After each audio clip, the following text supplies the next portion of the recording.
In today's horror theme reaction, we have a new story from Mr. Ballen, and the tagline of his video is "Never ignore native wisdom." Why do I feel like someone's gonna get some comeuppance or something's gonna bite them in the...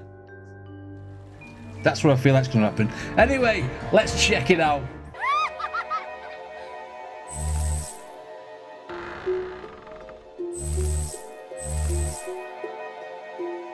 Right, okay, let's see why we can never ignore native wisdom. I've got a feeling this is to do with, I'm going to say, native Red Indians from America.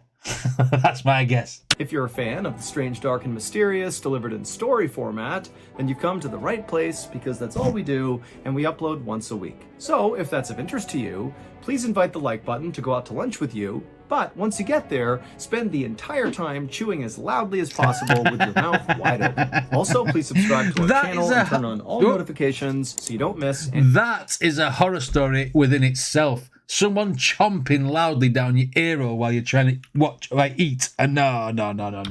Wide open. No. Also, please subscribe to our channel and turn on all notifications so you don't miss any of our weekly uploads. Okay, let's get into today's story. Let's go. It's called The Clearing. On the freezing cold night of February 8th, 1874. Wow. A 65-year-old... Wow, 1874. 1874. Right, okay, we've got an old one. Night of February 8th, 1874, a 65-year-old man named Israel Swan sat around this roaring fire with a big group of men inside of this valley in western Colorado. The men around the fire, including Israel, were all gold prospectors, which meant they traveled the western United States looking for gold. But over the past several weeks, this group of prospectors had been trapped in this valley because of all the terrible winter storms. Okay. They had these storms coming in that each time would dump up to 6 feet of snow. But on this particular night, as Israel sat by the fire, enjoying the flames and hearing people tell stories, one of Israel's friends, one of the other gold prospectors, whose name was Alfred Packer, he stood up and basically pitched the whole group as to why they should come with him and leave the valley right now. Basically, Alfred told the group that, the weather is starting to turn a bit. It's not as bad anymore. The snow's starting to melt. Right. And Alfred said, I know a pathway out of here that will take us out of this valley in just 2 weeks, and it'll bring us right to Breckenridge, Colorado, which was an area that was known by prospectors for having lots and lots of gold. And so 2 weeks to get out of a valley. That's a long time. Which was an area that was known by prospectors for having lots and lots of gold. And so Alfred's basically telling them, this is a win-win. We can get out of here sooner and we can get rich. Right. After Alfred made this pitch, he sat back down and everybody just stayed quiet for a second. And Israel, he kind of looked around and watched to see if anybody would take Alfred up on his proposition. Now, Israel knew, unlike him, most of the other prospectors didn't like Alfred. They said he was lazy and difficult. But Israel felt like that was really not the reason they did not like his friend. He believed the reason other people did not like Alfred was because Alfred had epilepsy, which meant he periodically had seizures. Yeah. And because he had seizures, it kind of made him a liability for journeys like this, where, the whole group really needs to rely on everybody, and everybody needs to pull their own weight. And so they were kind of worried about a guy who, at any moment, could just become kind of useless because he was having a seizure. But he could just become kind of useless. Oh my God. Well, if you want some snow moving, he's having a seizure, just put him in the snow, kick it everywhere, won't he? Wouldn't be useless then. Right, okay. I used to have epilepsy as a child, but mine was only when I was asleep.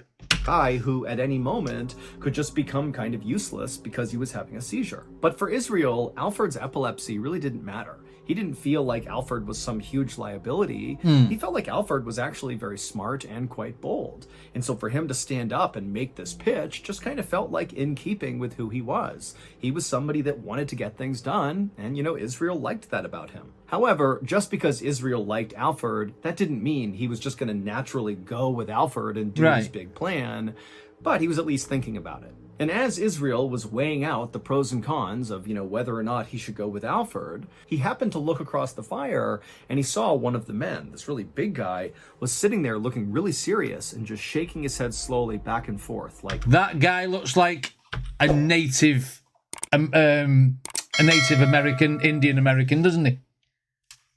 So maybe when he said native and stuff, maybe I was onto something. Okay. Big guy was sitting there looking really serious and just shaking his head slowly back and forth like, no, you guys can't be considering leaving early. And then the big guy stood up and he held out his hand right in front of Alfred, basically telling him, like, don't say another word. And then this guy, while still looking at Alfred, he said, if you leave right now, all of your friends will die. And then this big guy sat back down again, and then everybody around the fire just sat there really tense for a few seconds in total silence. The big man who had just spoken was not a gold prospector. He was actually very different than the rest of the people sitting around this. With him being Native American, when he said, if you leave here and all your friends are going to die, there should have been at least one smart ass there saying, how? That's what I would have said. Yeah, but I'm an idiot. Sorry, let's go. Spoken was not a gold prospector. He was actually very different than the rest of the people sitting around this fire. His name was Ure, Real photo. and he was a Native Right. American chief of the Tabawatch band of the Ute tribe. Got And it. Chief Ure had actually saved the lives of everybody, Israel and Alfred included, who was sitting around this fire. Because a few weeks earlier, this whole group of gold prospectors had wound up lost in this valley, which was the valley where Chief Ure lived with his tribe, Right. and he had found them stumbling around on the brink of death with all the snow coming down. And so Chief Ure and his people brought the prospectors some food and water. They helped them set up a campsite right near a river, and then Chief Ure told them to stay put in this campsite and ride out the winter, and then in the springtime, when the snow melts, it'll be safe for you all to leave. Now, at first... So what is it with the snow? Why is it the snow that's going to kill him? What do you reckon? Get trapped in like an avalanche or something?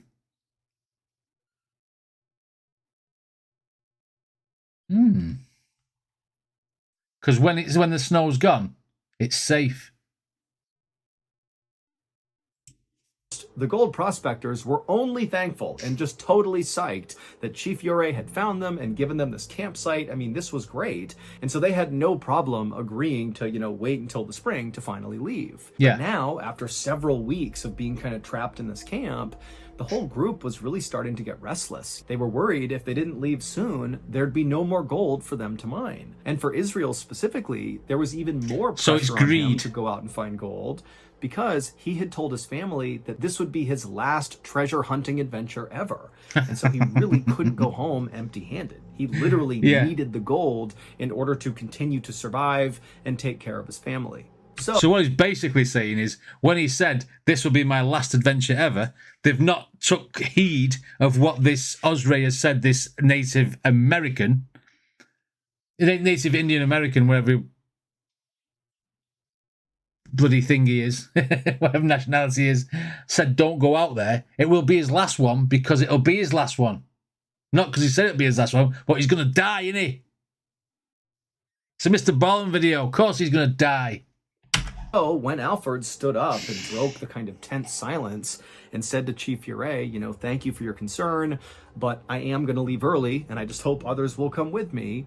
At that point, Israel saw the conviction in Alfred, and Israel really felt like he did need to leave now. He needed to get that gold. And so Israel said, you know what?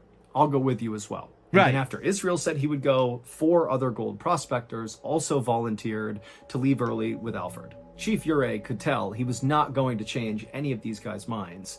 And so even though he felt like this was a terrible idea, he shifted his focus from trying to stop them to just trying to give them as much information as he could about the area they were going to go into. Right. And so he called all the volunteers who'd be leaving early over to him, and then Chief Ure drew a map in the dirt on the ground, and he told Alfred and Israel and the other 4 volunteers that you have to follow the river out of here. It'll bring you to this mountain range called the San Juan Mountain Range, right. And you cannot attempt to go over those mountains. You will not make it. You got to follow that river and go around the mountain range. Right. And then once you do, on the other side, there will be an outpost where you can stop, get supplies, rest, and then continue the rest of the way towards Breckenridge. And then after Chief Ure had explained all this, he made sure to mark an X on his dirt map exactly where the outpost would be. And then Chief Ure just turned around and walked over to his horse and rode away. And then shortly after that, Alfred, Israel, and the rest of the gold prospectors also turned in for the night. So basically,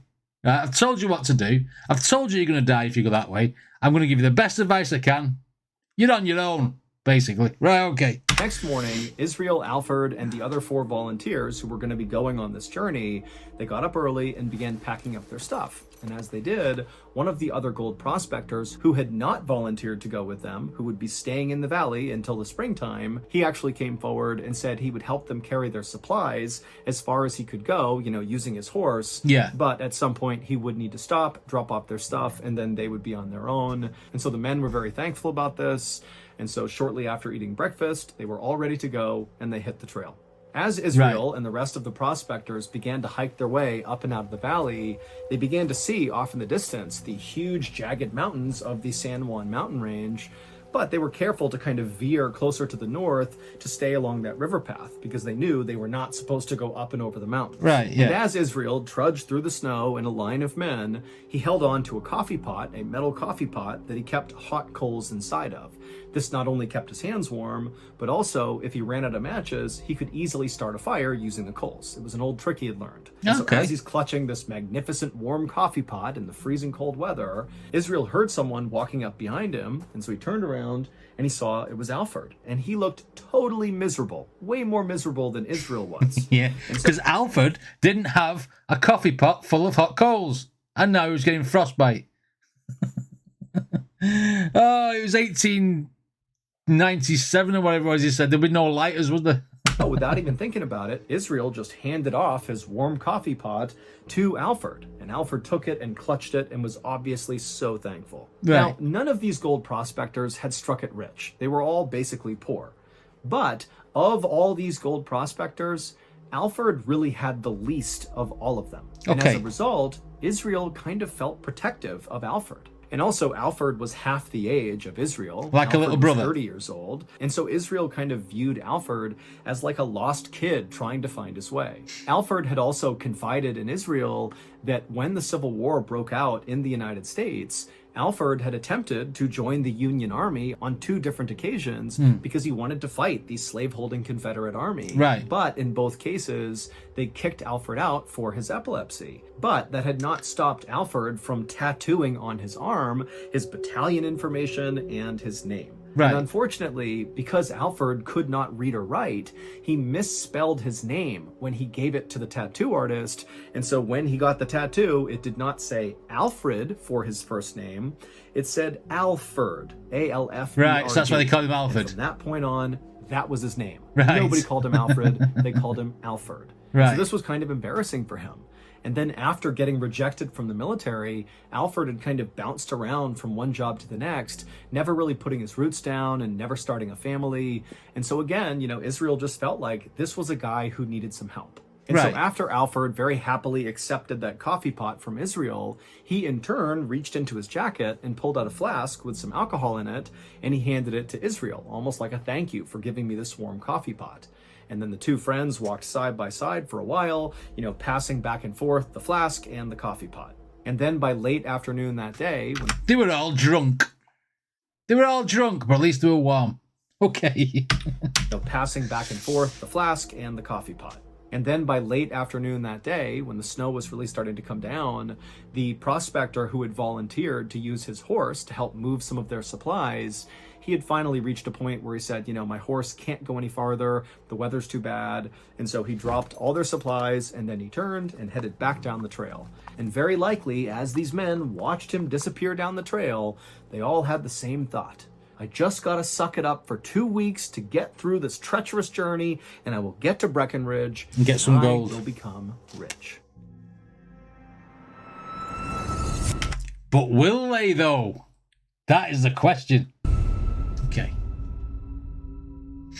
2 weeks would pass by, and Alfred, Israel, and the other 4 prospectors did not show up at that outpost that Chief Uray had pointed out, which was on the other side of the San Juan Mountains. Froze to death. That was going to be their first official stop before they continued the rest of the way to Breckenridge. And then another 2 weeks went by, and still they did not show up at the outpost, and they didn't show up at any of the other camps in the surrounding areas. Now, Alfred's big plan for this group was really dependent on the weather holding up.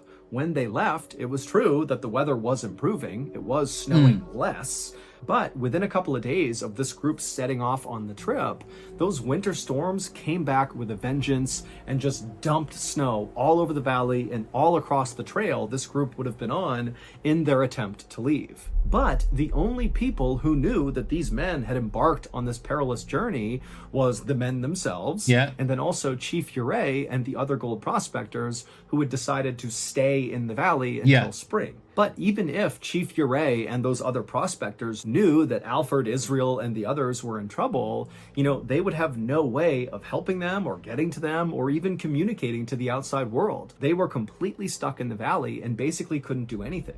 And so in short, it appeared that Alfred, Israel, and the other 4 men were totally lost somewhere out in the wild, but nobody knew.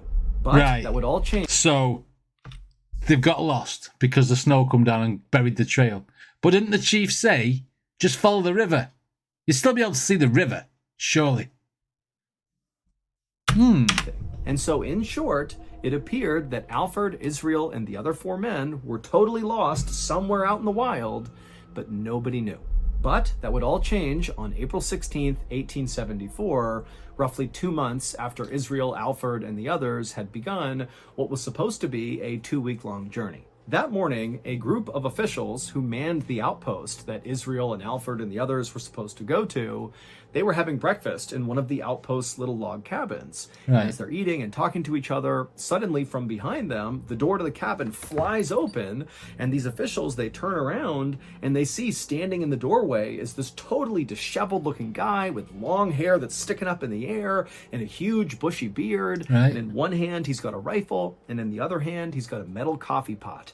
And his eyes were darting like crazy side to side, and he was clearly in shock, and he was trying to speak, but he just couldn't. This man was Alfred. And it was obvious to the officials that this man is in dire need of help. And so without even asking him any questions, they whisked him inside, shut the door, got him some food, got him some water, and immediately Alfred's wolfing down the food as fast as he can until he began vomiting. At which point he apologized profusely. Because if you're not ate for a while and you eat too quick, your stomach just expels it, doesn't it?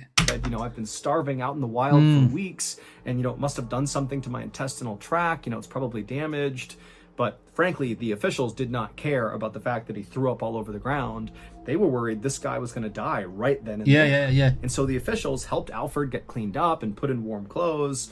And then Alfred asked them, do you have any whiskey? I want to kind of warm my body up. And they said, no problem. They handed him some whiskey. And so Alfred threw a couple of shots back. And then after that, it was pretty obvious that Alfred had kind of relaxed a little bit.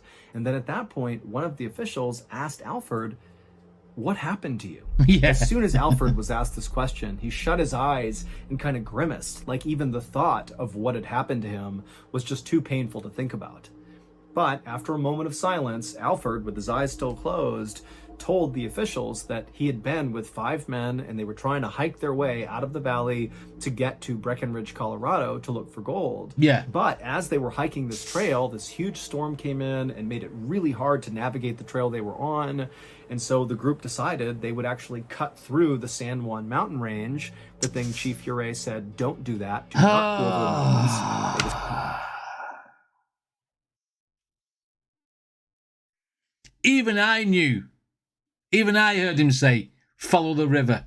Don't go over the mountains. People are stubborn and they don't listen. Mountain range, the thing Chief Ure said, don't do that. Do not go over the mountains. They decided to do that. But as they were traversing these treacherous mountains, it was clear that Alfred was just not keeping up with the group. And so unfortunately, they made the decision to leave Alfred behind to die. And he knew he was being abandoned to die.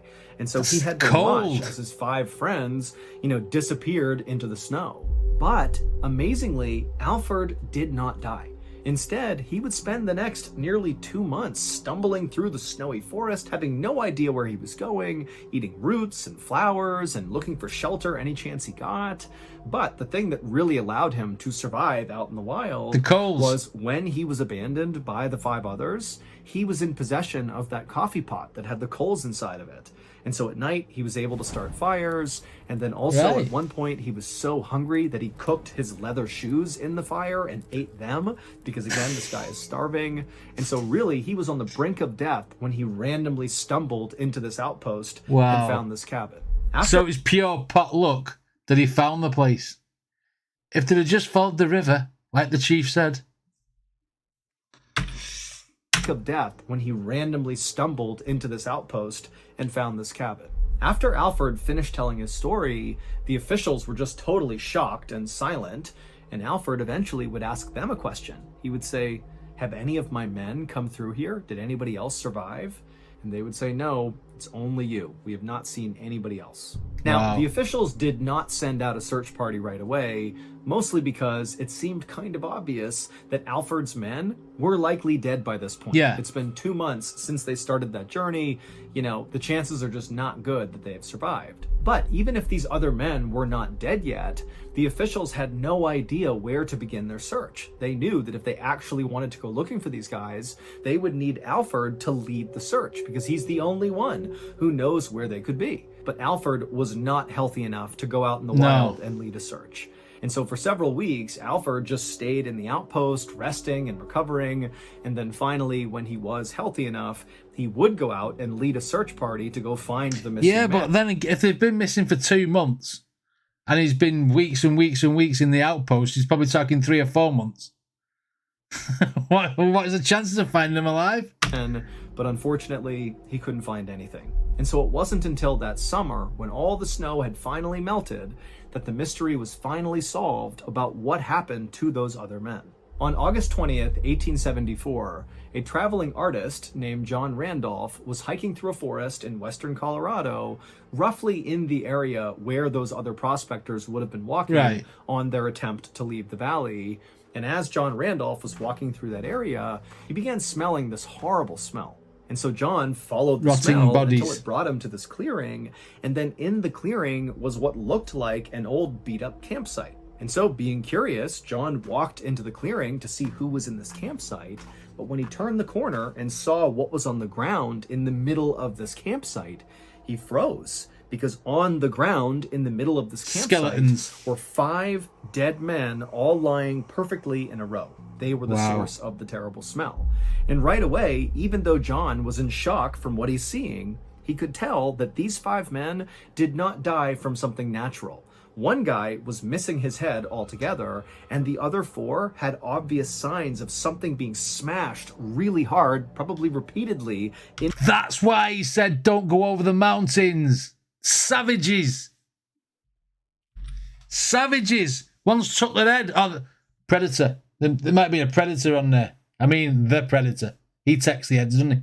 Obvious signs of something being smashed really hard, probably repeatedly, into their heads. But that wasn't all. The other thing John immediately noticed is that the 5 bodies were in very different states of decay.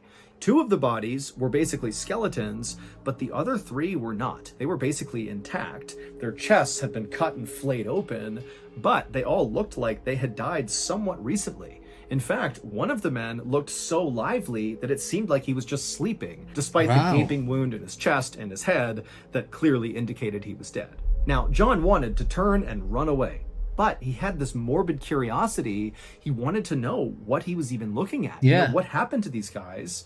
And so, kind of against his better judgment, he walked a little bit closer to the bodies, and when he got close enough, he noticed something else that was totally off about the scene. What do you reckon? What do you reckon else is off about the scene? I can't predict it. I'm normally pretty good at working stuff out, but... And when he got close enough, he noticed something else that was totally off about the scene. When he was looking down at these men, he could tell that the wounds they had sustained, especially in their chest, looked surgical, like whoever had wounded them, whoever had cut them, had done so with an incredible amount of precision. This was not random hacks that got these guys killed. This was like a butcher carving up meat. And then John happened to look up from these 5 bodies, and he noticed just a little ways away was the remains of a burned out fire pit. And then there was a trail that kind of led off into the woods behind the fire. And so again, you know, John, he wants to run, but he can't help but be really curious. And so he walked past the bodies, he went to the fire pit, and he followed that trail kind of back into the woods. And he found this ramshackle shelter kind of tucked away in the woods that was abandoned. No one was in there, but it had all the signs of someone living here for a pretty long period of time. And then suddenly, it was like all these pieces came together, and John realized what he had just stumbled on. Clearly, those 5 men had been murdered, and the person who murdered them very likely lived in this camp. And over the course of what looks like weeks or months, this person was butchering these men and then cooking their body parts over that fire and eating them. This is like a cannibal camp. And John, you know, he's thinking, is this guy going to come back? You know, whoever lives here, are they coming back soon? He didn't know. And so kind of in a panic, he pulled out a sketchbook, he sketched the area, and then he turned and sprinted out of there. Real photo of John Randolph's sketch of the scene. Wow. Look at that. So he was preserving the meat. Going back for some spare ribs. In a panic, he pulled out a sketchbook, he sketched the area, and then he turned and sprinted out of there to go find help. It would turn out John the illustrator was totally correct about what he thought was happening at that camp. After Alfred was left behind to die, those 5 other men carried on into the night up into the mountains, and then somebody attacked them, began killing them, and eating them. And that person was Alfred. That was why Alfred had survived for so long. It wasn't just that he was able to make fires at night. What? What? Oh my God. Oh my God. Alfred, you naughty, naughty person. Oh my God.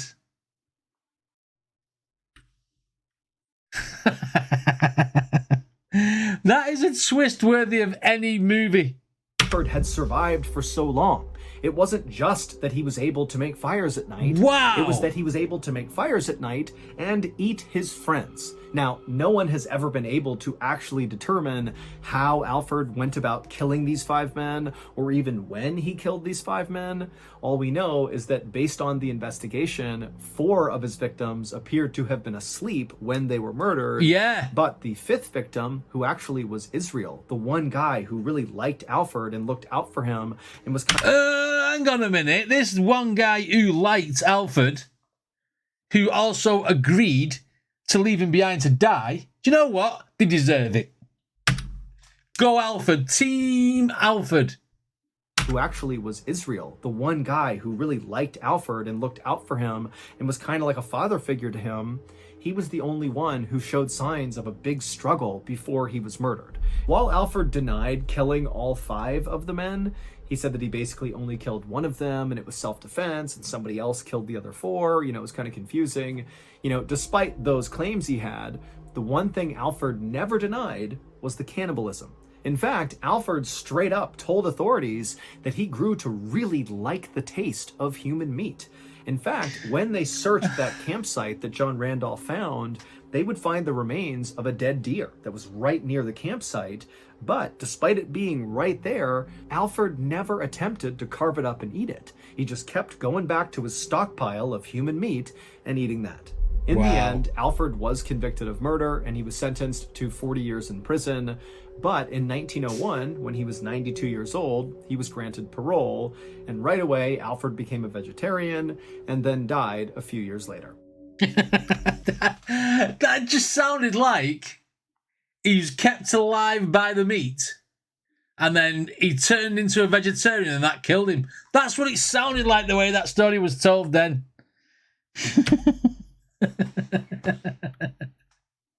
See? You don't always have to eat your greens. In 1901, when he was 92 years old, he was granted parole, and right away, Alfred became a vegetarian and then died a few years later. Wow. From the 8th... Wow. Well, what a twist that was. Normally I see things coming in these Mr. Ballen videos, but that one, no, that caught me off guard twice. The first twist was the fact that they'd like had their heads smashed in and stuff. And then the second one was the fact that it was Alfred. Moral of the story. Listen to your elders. Listen to the native wisdom. You know what I mean? I thought it would have been cannibals. It just turns out that the trail was too hard to get over. He was absolutely angry because his mates had left him to die and he was starving, so he killed them and ate them. Like a old-fashioned Hannibal Lecter there. Anyway, what did you guys think of this video? Let me know in the comments, and if you like my videos, then please hit like and subscribe, and I shall see you on the next one.